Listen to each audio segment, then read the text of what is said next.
Hey there, Boots Owen here. I've posted a number of videos of cleaning this Stanley range. It's sometimes called a Stanley Mourne. I think it might be a Stanley 7 or a Stanley 8. I don't know if it's Waterford Stanley. I think it was made in Ireland. These were fitted to council houses all across Ireland and just loads of other houses as well once upon a time. I spent a lot of time in the house where this was installed originally as a boy, and then when it was being decommissioned I asked for it and I was given it, and I've reinstalled it in my house and it runs all winter long. Looking at it on the face of it, it's got a white front and a black top. You can't see anything about the heat going on in it. And so I've got a thermal imaging camera and it'll give us a look at how the heat works when it comes to cooking and baking. And I think this video could be helpful to you if you're not really understanding the controls on the device.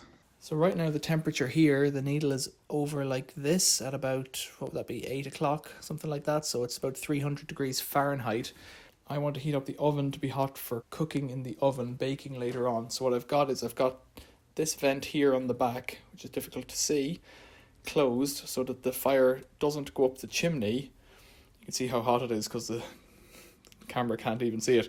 I want the heat to go over here across the top and down the side, and it's beginning to do that, and the hot plate's getting hot. And you can see at this point, for cooking, that's obviously the place where you could do hot cooking and then simmering over here, and then if you just want to keep warm or warm up your plates over here. The firebox is clearly hot, the hottest part. The ash box down below is cooler, and then the oven will heat up, and we'll compare that once the needle comes down to about 6 o'clock or maybe 5 o'clock. That's when it's ready for baking. So we'll try and get it up to speed now, and we'll check back in once it gets hot. So it's about 15 minutes later, and you can see how the top over here is getting completely red. The hot zone is moving across the top, and then that'll start to move over here and down. This fellow here has moved from 300 to about 350. So the oven will get hot. I don't expect to see the oven door the same color as the firebox door. You can see the temperatures there. And this, I thought this wasn't calibrated, but like it's not calibrated, but it's pretty close to it. You can see my hand is cold compared to the stove. And if we look up there, if I point it at it, it can't handle the temperature at all, and it starts to freeze the camera. So I'll keep it like that. It's pretty cool to see it coming on. I'll give it another 20 minutes or so, or maybe even half an hour, and the temperature should be coming down. If I open the firebox, let's try that. It's too hot. If we point it up like that, will that help? It's still too hot. Yeah, I'll put another piece of firewood on from down here, my red arm into there, and another one, because we do need to fuel the fire. So with the fuel on, it might drop for a second and then come up again, but we'll see how it progresses. It's pretty cool, this. So now it's about 20 minutes later. The temperature is 400 Fahrenheit on the clock. You can just about see the needle there pointing downwards at 6 o'clock, 400 Fahrenheit. The oven door is at 75 degrees, even higher, nearly 80. The top is off the scale. It won't let me take a reading. So that's it. I would start baking once it comes down to about 6 o'clock. 400 Fahrenheit. If I check over on my Probus metric cook, 400 Fahrenheit is about 200 degrees Celsius. So, you know, you're in the range for baking bread and whatnot.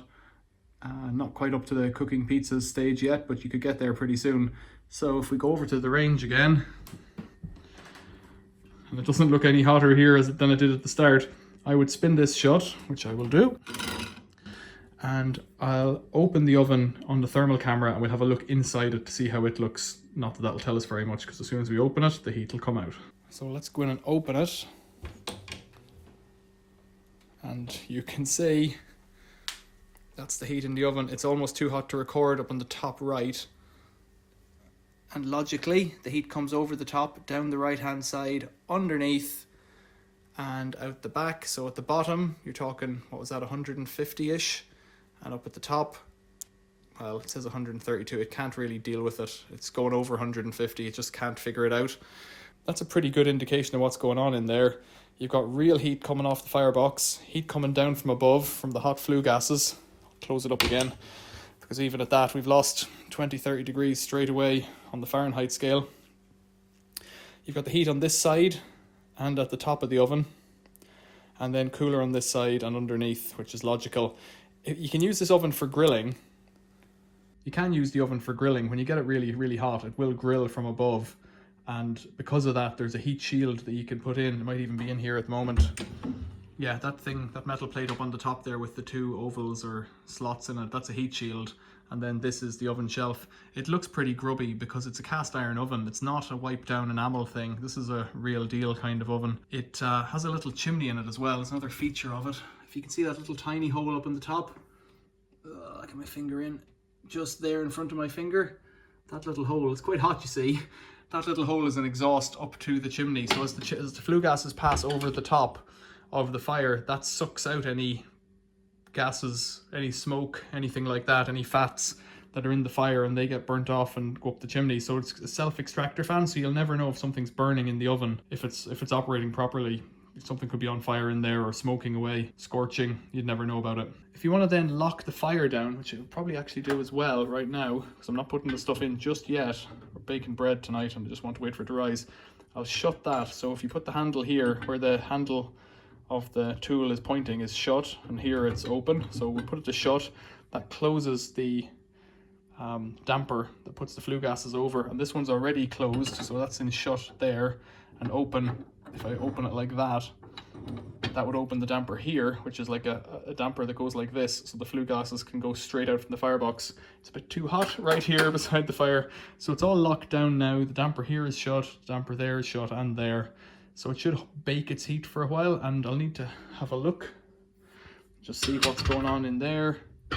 I'll throw on another piece of wood, because baking bread, you need to keep the heat going over time. So another piece of firewood.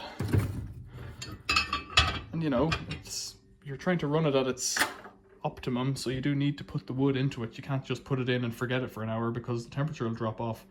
But there you go. Hopefully that's helpful. Hopefully if you haven't used one of these before and you're thinking of cooking or baking, that'll give you an idea of the areas to cook on: hot, middling, cold, and how the heat of the oven works and how you have to build up the heat.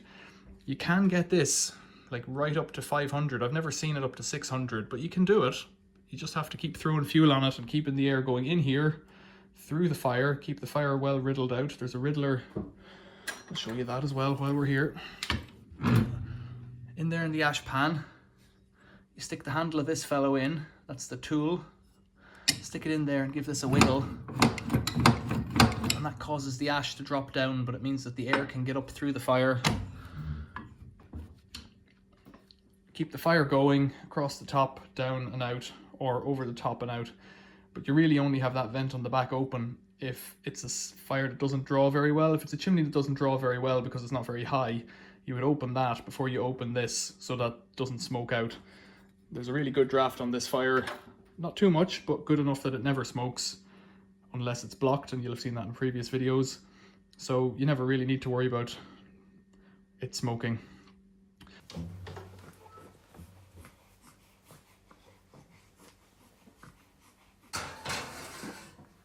Okay, bread in.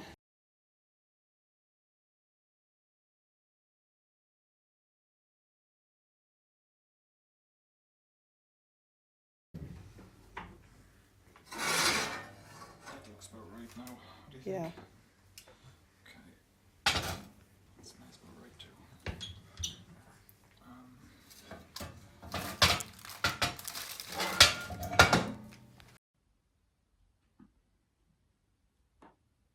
So that's it. I'm quite pleased with how that example turned out on the thermal cam. Pretty neat, really. Yeah, sweet. And before I go, one last thing. The firewood, this has been here since two days ago, maybe 3 days ago. It's right beside the firebox. You saw the heat out of that. That's pretty hot. It's right up against it. That is touching the firebox.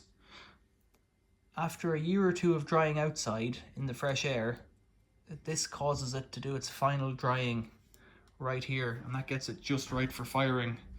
We're nearly down to the end on this side. I do it one side, stack it up. When it's empty, fill it, work on the other side, draw it down. And I burn smokeless coal or lignite or something like that overnight, just a shovel of that in to keep the fire going overnight, and so it doesn't really go out. But that firewood is up against that firebox. It's probably too hot to touch right now, but wood's an insulator. It's never gone on fire. Is it a fire risk? You tell me. We live in a house with smoke alarms. We live in a house with carbon monoxide detectors. That's how I get the last bit of moisture out of the timber before I burn it. Tell me if it's safe or not. It's been installed here 8 or 9 years. It's It's got to be 50 or 60 years old. They've been making these for even longer than that. Some of them are still in service. I think you can get all the parts for this in Ireland and the hardware stores in the west coast of Ireland anyways, for sure. If you can't, if you're struggling to get them, put a message in the comments. But if you've got any other comments about it, or anecdotes or stories or questions about the operation of it or the cleaning of it, check out my other videos. Anecdotes or stories, leave them in the comments below. Thanks for watching the video. Hope you give us a like, subscribe if you will. See you later.